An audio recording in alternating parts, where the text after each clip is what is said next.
코로나 바이러스에 대한 공포심이 커지면서 다양한 정보들이 쏟아져 나오고 있습니다.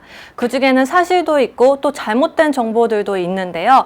저희 비욘디가 코로나 바이러스 팩트 체크를 해봤습니다. 첫 번째, 마스크를 소독해서 재사용해야 한다?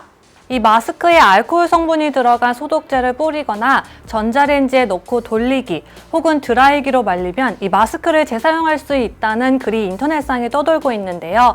이에 대해 홍해걸 의학 전문 기자의 의견을 들어보았습니다. 물리적이든 화학적이든 어떠한 형태로든 마스크 표면을 건드리면 안 됩니다. 드라이어 열이라든지 전자레인지라든지 아니면 알코올과 같은 화학물질이 이 표면에 닿게 되면 정전기를 이용한 마스크 특유의 필터링 기능이 완전히 망가집니다. 그러니까 미세한 침방울도 거르지 못하게 될 수 있다는 얘기죠. 마스크는 있는 그대로 변형하지 않고 사용하는 것이 옳습니다. 그렇다면 마스크를 재사용하려면 어떻게 보관하는 게 좋을까요? 저는요, 처음 구입할 때 넣어두는 봉투를 버리지 말아달라고 당부하고 싶어요. 그 봉투에다가 사용한 마스크를 다시 집어넣고 봉투를 갖고 다니다가 나중에 또 엘리베이터나 뭐 버스나 지하철 타실 때 꺼내서 쓰시면 됩니다. 두 번째, 헤어드라이기로 열을 가하거나 뜨거운 물을 마시면 코로나 바이러스를 죽일 수 있다?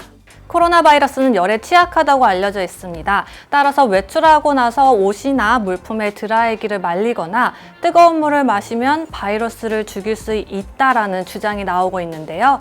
여러 전문가들은 이에 대해 근거 없는 주장이다 라고 밝혔습니다. 거의 효과는 없는 걸로 돼 있어요. 그 바이러스를 죽이려면 한 60도 이상으로 한 30분은 가열을 해야지 죽는 걸로 돼 있거든요. 한 곳으로 집중을 열심히 시켜서 30분 정도로 하면은 모를까? 이 헤어드라이기를 흔들면서 그 따뜻한 바람을 쐬어주는 거는 바이러스를 죽이는 데는 효과가 없다고 봐야 됩니다. 말도 안 되죠. 왜 그러냐면 보통은 5도 이상이면은 화상을 입는다고 돼 있어요. 네, 그러니까 우리가 바이러스를 죽이려고 이 뜨거운 물을 계속 먹는다는 거는 우리가 이제 화상을 입을 가능성이 높겠죠. 그리고 바이러스는 기관지에 사는데 우리가 뜨거운 물을 어디 기관지에다 부어넣을 수는 없잖아요. 세 번째, 이 코로나 바이러스 후유증이 평생 간다? 코로나 바이러스 재확진자가 발생하면서 이 코로나 바이러스의 완치가 되더라도 이 폐 손상으로 인해서 평생 약을 먹어야 한다더라. 혹은 이 바이러스에 걸리면 폐가 굳는 폐섬유화 현상으로 평생 장애를 안고 살아야 한다라는 이야기가 나오고 있습니다.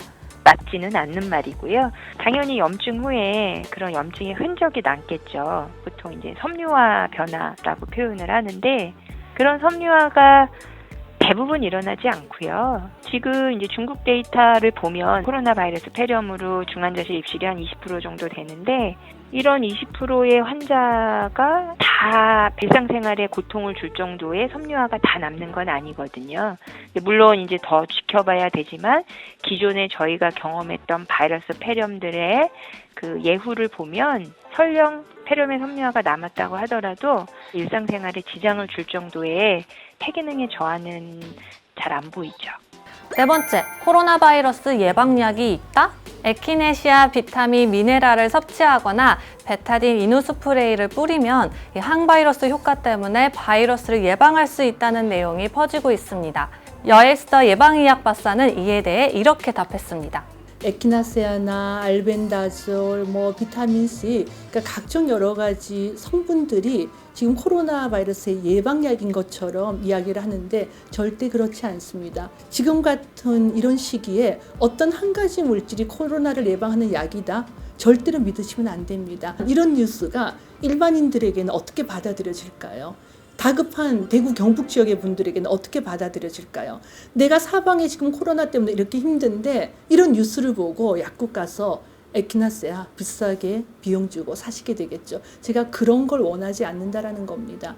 실제로 문헌을 찾아보면 에키나세아나 아니면 비타민C나 수많은 허브나 미네랄 물질들이 항 바이러스 효과가 있다는 문헌들이 있습니다. 그런 작은 문헌 하나를 가지고 지금 같은 시기에 효과가 있다고 파는 거 그건 의료인들이 해야 할 행동이 아니고요. 이런 걸 뉴스로 내보내는 언론도 잘못된 거죠. 저 화나요.